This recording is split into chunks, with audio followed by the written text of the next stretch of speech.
সবাইকে। সবাই ভালো আছো? চলে এসেছি ছেলের বার্থডে দ্বিতীয় পার্টের ব্লগ নিয়ে।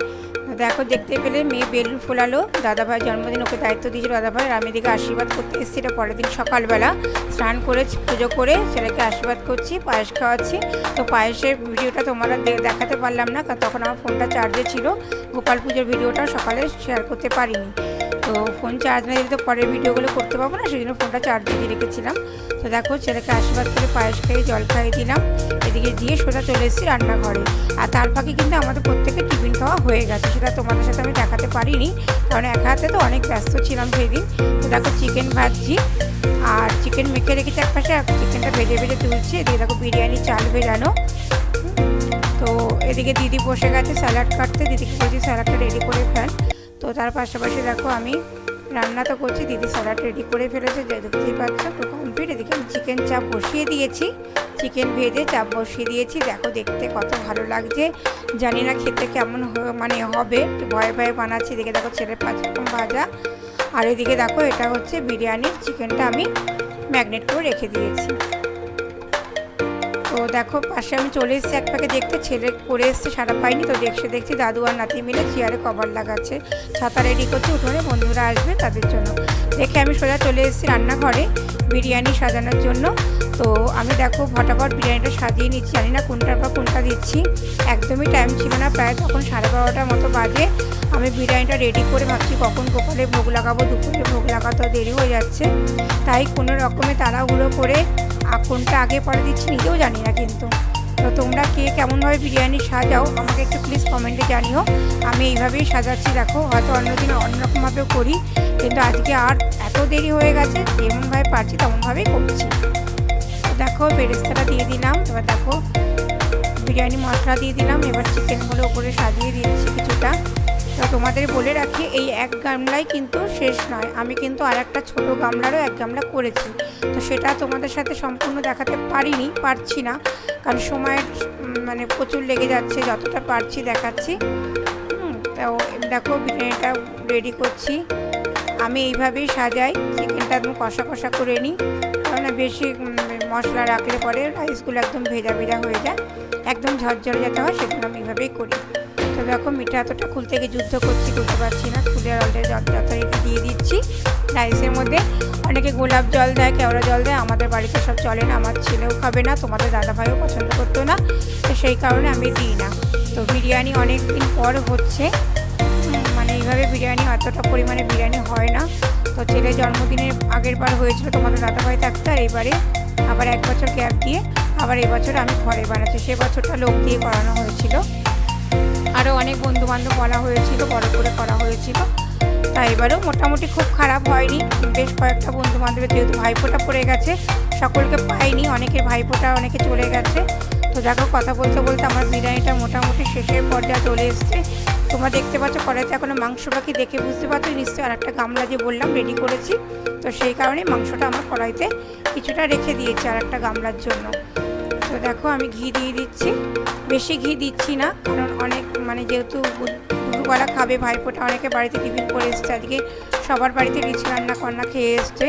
তো সবার শরীর যাতে ঠিক থাকে তার জন্য আমি হালকার মধ্যে করলাম। করে দেখো সোজা হাত পা ধুয়ে কাপড় ছেড়ে চলে এসেছি ঠাকুর ঘরে গোপালে ভোগ লাগাবার দুপুরে। দেখো, কারণ বন্ধুরা বলেছিল, আবদার করেছিল, আগেরবারে ওরা গোপালের প্রসাদ খেয়েছিল এসে, তো এবারেও বলেছে আন্টিকে বলিস দুপুরে আমাদের গোপালের প্রসাদ রেডি রাখতে, আমরা গিয়ে খাবো।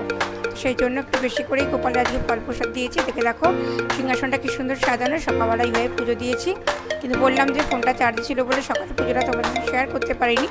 তো দেখো, ছেলের জন্মদিনের পায়েসটা গোপালের জন্য আগে তুলে রেখেছিলাম, সেটা গোপালকে খাইয়ে দিলাম, সাথে ফল প্রসাদ সন্দেশ যা আছে সবই একটু একটু করে আমি খাইয়ে দেবো। তো দেখো, দেখতে থাকো।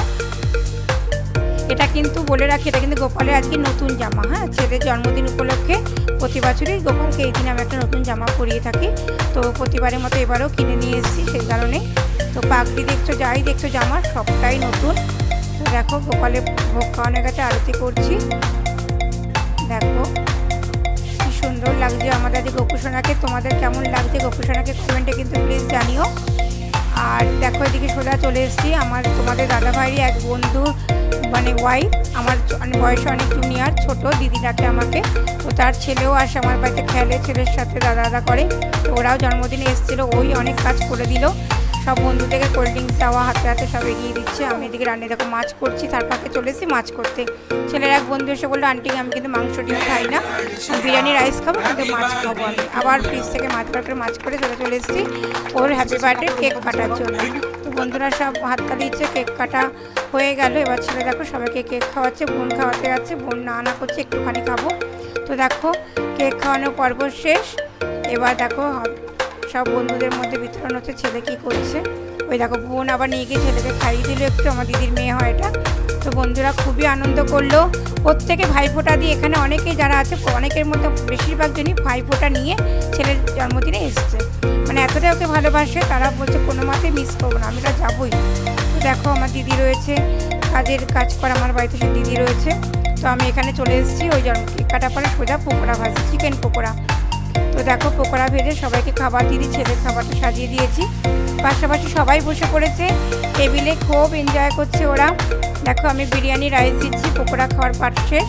তো দেখো আমার এই বোনের মতন যে বললাম, আমার থেকে ছোটো সব ডিম আর মাংস আলু সার্ভ করছে। তো দেখো একদিকে ওরা খাচ্ছে, আমার ছেলে আবার কী বলছে হেভি হয়েছে। তো দেখো ওরা এখনও পকোড়া খাচ্ছে, দেখতে পাচ্ছ, মানে পকোড়া নাকি ওদের দারুণ লেগেছে, বলছে আন্টি ব্যাপক হয়েছে, সব তুমি করেছো, অসাধারণ হয়েছে। তো ওরা পকোড়াই খেতে তখনও ব্যস্ত, ওরা রাইস নেয়নি, বিরিয়ানি নেয়নি। ওই দেখো এখন আমি বিরিয়ানি দিয়ে এলাম ওদেরকে। তো সবাই খাচ্ছে, দেখতে আমার ভীষণ ভালো লাগছে। আর আজকের দিনে তোমাদের দাদাভাইয়ের কথা প্রত্যেকটা বন্ধুরা এসে ছেলের বলছে, আমরা ভীষণভাবে তাকে মিস করছি, যেখানেই থাক ভালো থাক সুস্থ থাক এই কামনাই করি। আমি জানি আমাদের সাথে অতপ্রতভাবে সে জড়িত, এখনও সব মানে প্রতিটা ক্ষেত্রেই তাকে আমরা অনুভব করি, মনে হয় আমি একটা পা ফেলতে গেলেও মনে আমার পাশে হেঁটে চলেছে। তার মানে নিঃশ্বাস প্রশ্বাস, তার বডির মানে পারফিউমের গন্ধ সব আমরা এখনও অনুভব করি। তো সেটা খুবই কষ্টের জায়গা। তো দেখতে দেখো সবার খাওয়া দাওয়া প্রায় শেষের দিকে যাচ্ছে। তো দেখো আমি পাঁপড় দিচ্ছি, তো খুবই টায়ার্ড, সব এক হাতে রান্না করেছি। অবশ্য আমার দিদি আর আমার এই বোন এসেছিলো, সবাই অনেক হেল্প করেছে। তো সব খাওয়ার পর শেষ করে ঘরে চলে এসে দেখো ছেলে গিফট নিয়ে বসেছে, গিফট খুলছে। প্রথমে একটা ট্রাউজার পেয়েছে, দেখো সেটা খুলে দেখালো। আর এই দেখো কুলোর মধ্যে জগদ্ধাত্রী মা বুড়িমার মূর্তি পেয়েছে। তো এটা দেখো কি খুলছে, ও তো খুবই এক্সাইটেড, আনন্দ। দেখো এটা মনে পারফিউম পেয়েছে একটা।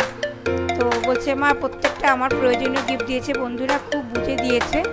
আর এটা দেখো সম্ভবত লাইট, মানে টেবিলে রেখে পড়াশোনা করার জন্য রাতের বেলা নাইট লাইট দিয়েছে একটা। তো দেখো ছেলে খুলছে, খুব খুশি এটা পেয়ে, বলছে মা এটা আমার ভীষণ কাজের জিনিস। তো দেখো খুলছে, পরে ওটা সেট করে দেখাবে হয়তো। দেখো পাশাপাশি দাদু আবার ধরে দেখছে, ভাই এটা কি, ছেলেকে জিজ্ঞাসা করছে ভাই এটা কি। তো ছেলে আবার দেখো বসিয়ে দেখিয়ে দিচ্ছে দাদুকে এটা কি। দেখো লাইট জ্বালবে, কি করছে ওটা, কি ফাংশন দেখছে হাতে ধরে। ওই দেখো স্পিকারটা তুলে দিল, ওখানে মনে হয় ঘড়ি আছে, সম্ভবত টাইম উঠবে। ওই দেখো লাইট জ্বলছে প্লাস টাইম উঠছে, দেখতে পাচ্ছ। এটা কিন্তু খুব কাজের জিনিস পেয়েছে, খুব খুশি। দেখো মুখে হাসি দেখে বুঝতে পারছো কতটা খুশি। তো দেখো এরপরে কি বার করছে, ও একটা জলের বোতল পেয়েছে। তা যাই হোক অনেক কটা বন্ধু, প্রায় 15 জন মতন এসেছিলো, তাও 2-3 জন আসতে পারেনি, তারা ফোটার জন্য আটকে গেছে। অনেক খুব খারাপ লেগেছে, তারা অনেকবার করে ফোন করেছে। তো দেখো গেঞ্জি বার করছে, গেঞ্জি পেয়েছে। এটা কি দেখা যাক, খুলছে, আমিও জানি না, আমি মানে অর্ধেক মানে দেখছি আবার অর্ধেক দেখছি না এরকম। তো ভিডিওটা আমি সম্পূর্ণ করিনি, এই গিফটের ভিডিওটা কিছুটা আমার দিদি করেছিল, তাই আমি কাজে ব্যস্ত ছিলাম, কিছুটা এসে আমি দেখছি। তো দেখো এটার মধ্যে কী পেয়েছে, ওটা সম্ভবত দাবা, দেখো দাবা খুলে রেখেছে। আমাকে বলছে মা দাবাটা খুব ভালো, দাবা খেললে বুদ্ধি বাড়ে। তোমরা কমেন্টে জানিয়ে তো সত্যি কি দাবা খেললে বুদ্ধি বাড়ে, আমি তো জানি না, আমি কোনোদিন খেলিনি। তো ছেলে বলছে মা এটা খুব ভালো হবে খেললে। তো দেখো এই দেখো এটা হচ্ছে একটা কাচের পাত্রের মধ্যে একটা কচ্ছপের পেয়েছে, কাচের কচ্ছপ, খুব সুন্দর লাগছে। এই দেখো তার পাশে আর একটা গেঞ্জি বার করেছে, অনেক কটা গিফট পেয়েছে। বাপরে এত গিফটও করবে কি, আমারই তো দেখে কেমন লাগছে, বাবা তুই কী করবি এত গিফট, আমি বলছি বাবা তুই কী করবি। তো দেখো একটা ব্ল্যাক কালার গেঞ্জি পেয়েছে, ও ব্ল্যাক কালারটা খুব পছন্দ করে, কিন্তু ওকে পরতে দিই না, ওর বাবাও দিত না, ও ব্ল্যাকটার কটা মানে স্যুট করে না। ওই জন্য ওকে দিই না, কিন্তু খুব পছন্দ করে। দেখো ওটা হোয়াইটের মধ্যে জামা পেয়েছে, ও হোয়াইট আর ব্ল্যাক এই দুটো খুব পছন্দ করে। খুব খুশি হোয়াইট জামা পেয়ে, শর্ট চুলের জামা। তো দেখো এটা পেয়েছে। এর পাশে আর একটা কী বার করছে এখন দেখি, মাথা নাড়ছে, কি বলছে দাদুকে বোনকে। দেখো আবার চুলও ঠিক করছে, চুল বড় রাখবে, কি ঝোঁক উঠেছে, চুল বড় রাখবে, চুল কাটবে না। তো দেখো এই দেখো এটা একটা লাঞ্চের মানে ডিশ পেয়েছে, দুপুরে লাঞ্চের ডিশ দুখানা দিয়েছে। তখন এক বন্ধু দিয়েছে, দিয়ে বলেছে তুই আর আন্টি একসাথে খাবি। তো যাই হোক, ওরা এখন হিসাব করে দিয়েছে, আন্টি আছে তোকে একা দেবো না, সব কিছু তোকে একা দিলে হবে না, আন্টিকেও দিতে হবে। দেখো আর একটা গেঞ্জি পেয়ে গেছে। দেখো ছেলের বন্ধুরা বলছে আন্টি আমাদের রান্না করে খাওয়াবে, তোকে একা গিফট দেবো, তাই এমন একটা বন্ধু দিয়েছে এই দুটো প্লেট, যাতে ও আর আমি খেতে পারি। খাই না খাই দিয়েছে, তো বলো এটাই অনেক। তো দেখো ছেলে আর একটা গেঞ্জি, এটা ফুলাতা গেঞ্জি, অনটা সোয়েটার। তো দেখো দেখতেই পেলে এত কিছু গিফট পেলো। তো ছেলের জন্মদিনের ব্লগটি তোমাদের কার কেমন লাগলো জানিও অবশ্যই কমেন্টে। আর নতুন ব্লগ আশা করি দিতে পারবো আবার কিছুদিনের মধ্যে। তো আজকে এই পর্যন্তই, শরীর ভীষণ টায়ার্ড, আর বেশি কিছু কথা বলছি না। ভিডিওটি ব্লগটি তোমরা ছেড়ে না দিয়ে অল্প না দেখে সম্পূর্ণ দেখবে, এটা তোমাদের কাছে রিকোয়েস্ট থাকলো। Thank you.